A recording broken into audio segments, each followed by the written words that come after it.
Awali aktivitas dan pelayanan Anda melalui renungan pagi menjadi putra dan putri Allah. Terdengar panggilan Roh untuk mengangkat salib, dan mereka yang mengangkat salib akan menemukan bahwa salib mengangkat mereka. Dituliskan oleh Ellen G. White bersama Pendeta Denny Kanajo. Selamat mendengarkan.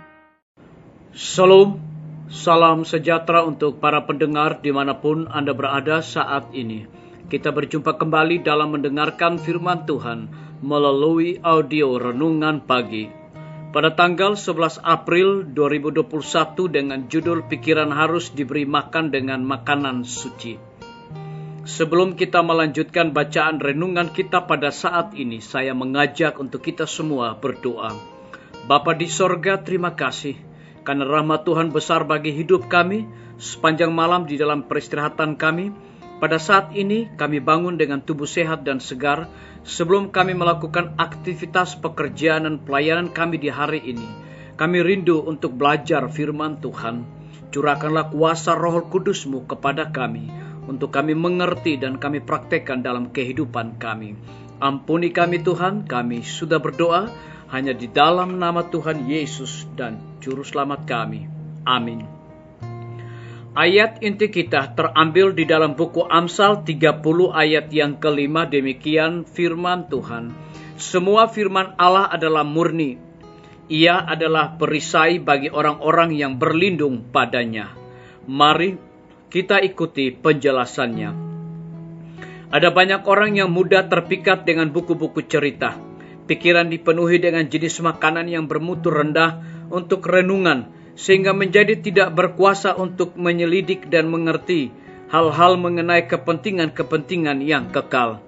Tuhan memerintahkan kepada anak-anak dan orang-orang muda supaya menyelidiki kebenaran seperti menyelidiki harta benda yang tersembunyi, dan supaya tertarik dan terpesona oleh apa yang menghubungkan manusia dengan yang ilahi.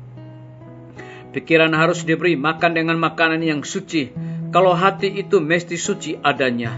Alkitab adalah ukuran bagi orang-orang yang mau setia kepada Raja Sorga. Dalam hatiku aku menyimpan janjimu, supaya aku jangan berdosa terhadap engkau.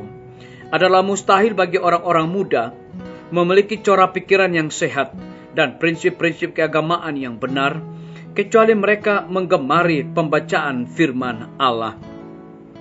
Kitab ini berisi sejarah yang paling menarik, menunjukkan jalan keselamatan oleh Kristus, dan itulah penuntun mereka kepada kehidupan yang lebih tinggi dan lebih baik. Alkitab dapat memberikan kepada orang yang mempelajarinya disiplin mental yang terus meningkat, yang muncul dari kebiasaan memikirkan hal-hal yang mulia dengan indranya yang sudah diperkaya. Diri sendiri disederhanakan sementara Allah dan kebenarannya ditinggikan. Alkitab itu berisi makanan-makanan yang berkualitas yang sangat dibutuhkan oleh orang-orang Kristen agar mereka dapat bertumbuh kuat di dalam roh dan intelektualnya. Melalui belajar Alkitab, hubungan akan terjalin dengan para nabi dan bapa. Kebenaran itu dibungkus dengan jubah bahasa yang ditinggikan, yang akan menanamkan kuasa yang luar biasa besar ke atas pikiran otak, akan diangkat menjauh dari hal-hal yang duniawi, dan dibawa kepada kesanggupan untuk memikirkan kemuliaan dari kehidupan kekal di masa yang akan datang. Hendaklah pemikiran, kesanggupan, latihan, kemampuan otak yang tajam dikerahkan untuk mempelajari maksud-maksud Allah. Biarlah bacaan renungan kita saat ini akan menjadi berkat bagi kita semua. Mari kita tunduk kepala dan berdoa.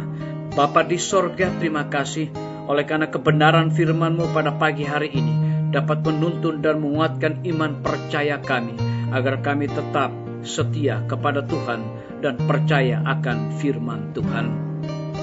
Pada saat ini hamba berdoa untuk pemerintah kami. Tuhan memberkati Bapak Presiden bersama dengan wakil, seluruh menteri dan stafnya.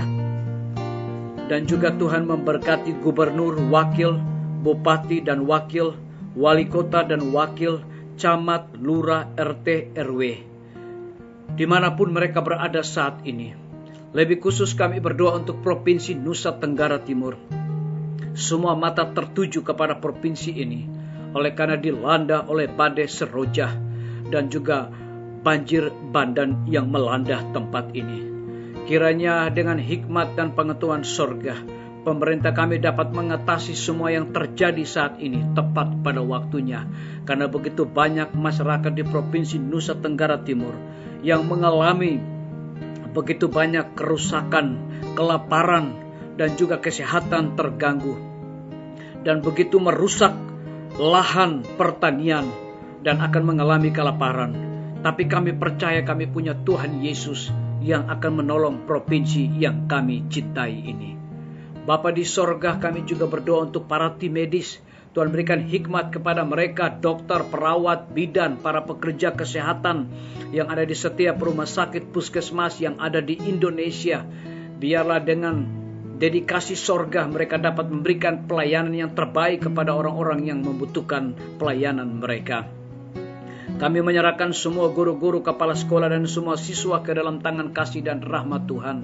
Sebentar lagi mereka akan menghadapi ujian akhir. Kiranya Tuhan tolong mereka di tengah-tengah pandemi dan badai yang melanda tempat kami ini, Provinsi Nusa Tenggara Timur. Tapi kami percaya bahwa dengan hikmat sorga, mereka dapat menjalankan ujian dengan baik. Kami juga berdoa untuk pimpinan-pimpinan gereja Tuhan, dari tingkat yang tertinggi sampai kepada gembala jemaat. Di tengah-tengah kesukaran hidup saat sekarang ini, mereka sangat membutuhkan akan kecurahan Roh Kudus di dalam pelayanan mereka. Kami menyerahkan TNI, Polri, PNS, wira swasta, petani, pedagang, nelayan, tukang grab, dan saudara-saudara kami yang ada di dalam penjara. Tuhan lindungi, pelihara mereka, lawat mereka, dan cukupkan kebutuhan mereka. Dan biar mereka juga menjadi saluran berkat dalam segala tugas yang Tuhan percayakan di atas pundak mereka. Kami juga berdoa untuk para pendengar yang setia yang berulang tahun saat ini. Dengan bertambahnya usia yang Tuhan percayakan bagi hidup mereka, mereka selalu bersyukur dan melayani Tuhan senantiasa. Terima kasih Bapa yang baik. Dengarlah doa kami Tuhan, dan mau mengampuni segala dosa kami, karena kami sudah berdoa hanya di dalam nama Tuhan Yesus dan Juru Selamat kami. Amin. Sampai jumpa. Tuhan Yesus memberkati kita semua.